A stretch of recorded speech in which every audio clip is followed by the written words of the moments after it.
Hi friends, welcome to A D kitchen. നമുക്കിന്നൊരു പായസം ഉണ്ടാക്കിയാലോ? വീഡിയോയിലേക്ക് പോകാം. ആദ്യമായി ഉരുളി അടുപ്പത്ത് വയ്ക്കുക.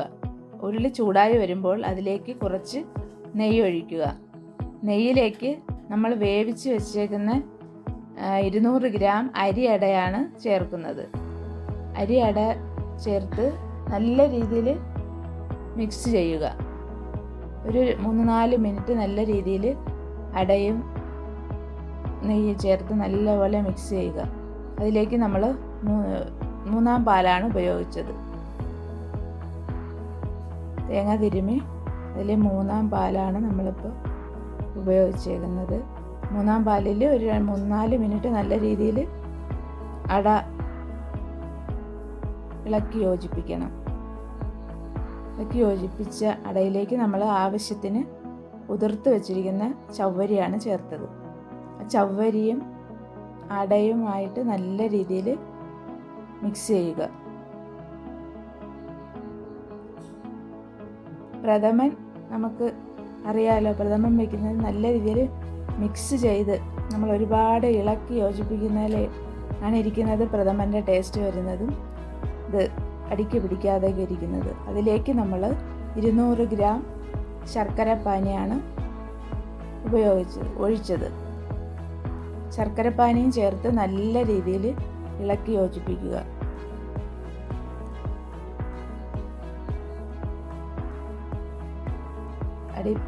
കൈ എടുക്കാതെ നല്ല രീതിയിൽ ഇളക്കി യോജിപ്പിക്കണം. നമ്മളുടെ ഇളക്കി യോജിപ്പിക്കുന്നതിലാണ് നമ്മളെ പ്രഥമൻ്റെ ടേസ്റ്റ് വരുന്നത്. അതെല്ലാവർക്കും അറിയാമല്ലോ. നല്ല രീതിയിൽ പ്രഥമൻ വയ്ക്കുന്നതിന് നമുക്ക് ഇത്തിരി സമയമെടുക്കും. അതിലേക്ക് നമുക്ക് കുറച്ച് നെയ്യ് ഒഴിക്കാം.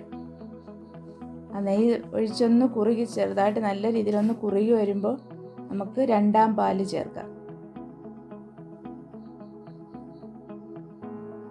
കുറുകി വരുന്ന സമയത്ത് 2-ാം പാൽ ഒഴിക്കുക.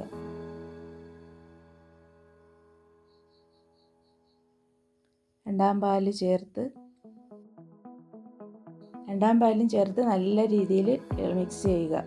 നല്ല രീതിയിൽ മിക്സ് ചെയ്ത് എല്ലാം യോജിക്കണം. മിക്സായി നല്ല രീതിയിൽ യോജിപ്പിച്ച് ഒരു 3-4-5 മിനിറ്റ് നല്ല രീതിയിൽ ഇളക്കി യോജിപ്പിച്ചൊന്ന് കുറുകി വരുന്ന സമയത്ത് കുറച്ച്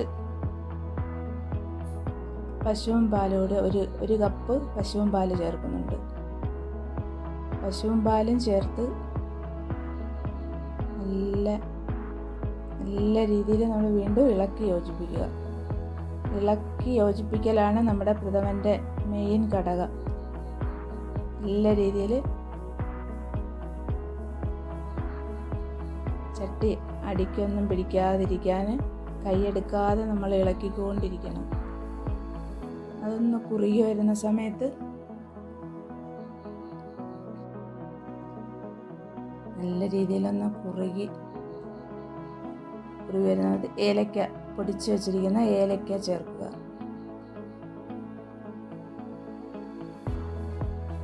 ഏലക്ക പൊടിയിട്ട് നല്ല രീതിയിൽ ഒന്നുകൂടെ മിക്സ് ചെയ്ത് നല്ല രീതിയിലൊന്ന് ഇളക്കി യോജിപ്പിച്ചിട്ട് അതിലേക്ക് നമ്മൾ തയ്യാറാക്കി വെച്ചിരിക്കുന്ന 1-ാം പാല്, തേങ്ങാപ്പാൽ 1-ാം പാല് ചേർക്കുക. 1-ാം പാല് ചേർത്ത് നമ്മൾ കുറച്ച് ഒന്ന് മിക്സ് ചെയ്ത് എല്ലാം നല്ല രീതിയിൽ മിക്സ് ചെയ്തൊന്ന് യോജിപ്പിച്ചതിന് ശേഷം അധികം പിന്നെ ഇളക്കി ഇതാക്കണം. ചെറുതായിട്ടൊന്ന് കുറുകി വരുമ്പോൾ നല്ല മിക്സ്. ഇപ്പോൾ പായസം നമ്മൾ പകുതി റെഡിയായി. കുറുകി വരുമ്പോൾ നമുക്ക് വറുത്ത് വെച്ചിരിക്കുന്ന നെയ്യിൽ വറുത്ത അണ്ടിപ്പരിപ്പ് മുന്തിരിങ്ങയും കൂടെ ചേർത്ത് കൊടുക്കുക. ചേർത്ത് ഒന്ന് മിക്സ് ചെയ്തിട്ട് നമ്മുടെ പായസം റെഡിയായി.